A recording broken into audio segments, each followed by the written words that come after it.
This MTG Box Analysis will be for the February 13th opening of a Phyrexia All-Be-One Collector Booster Box. Today we'll review the cards eligible to be pulled out of a Collector Booster pack, and we'll compare that to the cards that we saw in this box. We'll then take a look at set coverage, coverage by rarity, as well as duplication.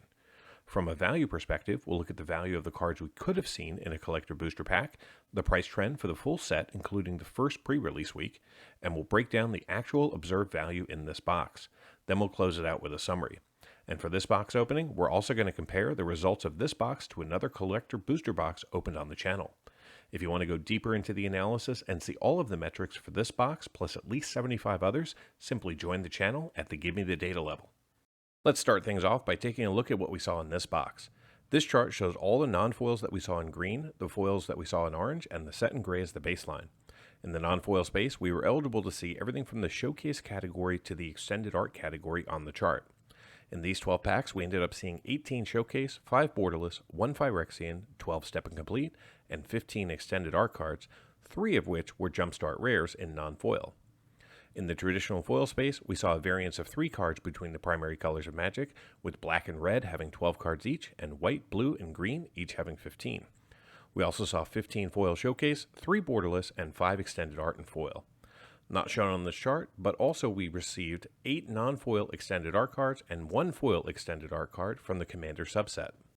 Moving into coverage, in the non-foil space, we saw 16 unique showcase cards for a total of 41% coverage. We saw 5 of the 22 borderless for 23% coverage, a single Phyrexian for 17% coverage. Unfortunately, we didn't see any concept Praetors, but we did see 10 unique step and complete foils for 15% coverage. We also saw 15 of the 34 extended art cards for 44% coverage. In total, we saw 47 of the 173 cards we were eligible to see for an overall non-foil coverage of 27%. In the foil space, we saw 110 out of a possible 337 cards for 29% coverage of the set. Our highest coverage, excluding basic lands, was a 3-way tie between white, blue, and green, each having 38% coverage. Pivoting to coverage by rarity, in the non-foil space, we saw 82% of the commons and 53% of the uncommons we were eligible to see. We also saw 26 rares for 29% coverage and 4 mythics for 7% coverage. In the foil space, we saw 49% of the commons and 32% of the uncommons, plus 20 rares for 16% coverage and 3 mythics for 6% coverage. In total, this box contained 46 rares and 7 mythics. This Collector Booster Box was very low on duplication, but not immune from it. Duplication was seen in the full art basic lands, showcase, as well as the exclusive step and complete foil categories. Overall, 10 cards were repeated 13 times, leading to a box duplication rate of 8%. Before we take a look at the value that we saw in this box, let's baseline with a look at the market value of the cards we were eligible to pull in a Collector Booster Box.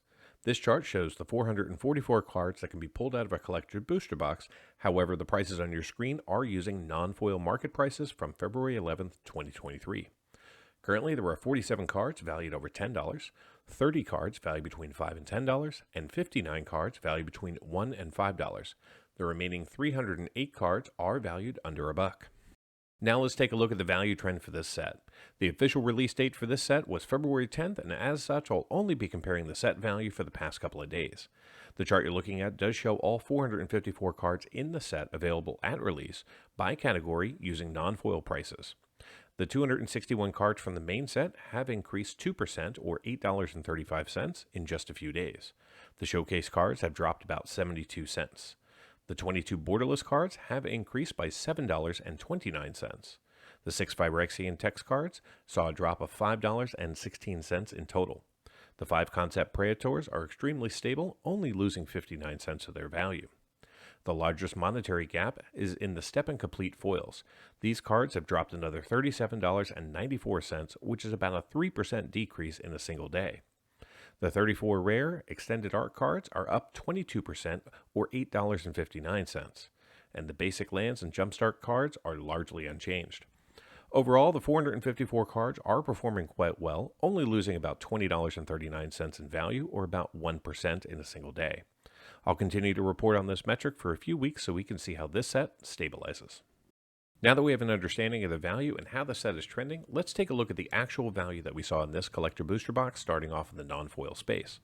We saw 3 of the big hits in this box. They included the Atraxa Grand Unifier valued at $10.69, the Step and Complete Foil Drivnod Carnage Dominus valued at $16.78, and who can forget the Phyrexian Elish Norn Mother of Machines at $58.53. We also saw 3 cards valued between $5 and $10, and 5 cards valued between $1 and $5. The remaining 40 non-foils in the box were valued under $1. In traditional foil, we also saw 3 big hits. We saw the extended art Srevel's Hive valued at $10.66, the borderless Nissa Ascended Animist valued at $14.70, and from the main set, we saw the foil Mondrak Glory Dominus at $34.25. We also saw 2 foils valued between $5 and $10, and 12 foils valued over $1. The remaining 102 foils in the box were valued less than $1. So how did this box perform? Well, I purchased this box through a Patreon agreement for $219 even. The current market price for these boxes is $226.57. Today's Collector Booster Box contained 12 packs with 15 cards each, allowing us to see 180 total cards. Currently, the tokens do not have market prices established, so we will be skipping them again from a value perspective. The 12 basic lands in the box have a total value of $8.79. The 10 commander cards that we saw have a total market value of $6.70. The 51 non-foils represent the largest value in the box, with a combined total of $134.74 in card value. And the 107 foils have a combined market value of $116.16. Add it all up, and the grand total for this box comes up to be $266.39, which means for right now, this is a gain of $47.39 and a return of 122%. Now, for those of you interested in cards valued just over $2, the numbers look like this. In total, we saw 23 cards valued over $2 in this box, and they have a current combined market value of $217.67, which represents 82% of the total box value. And to close us out, I wanted to share the results of 2 collector booster boxes opened on the channel so far. From a coverage perspective, the 2 boxes were comparable in both their non-foil and foil set coverage.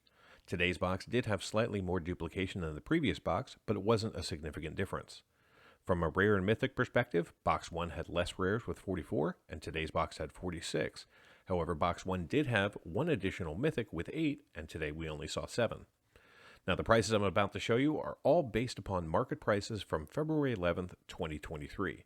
That's right, I went back to the previous box and updated all of the prices so that way we could do a true apples-to-apples comparison.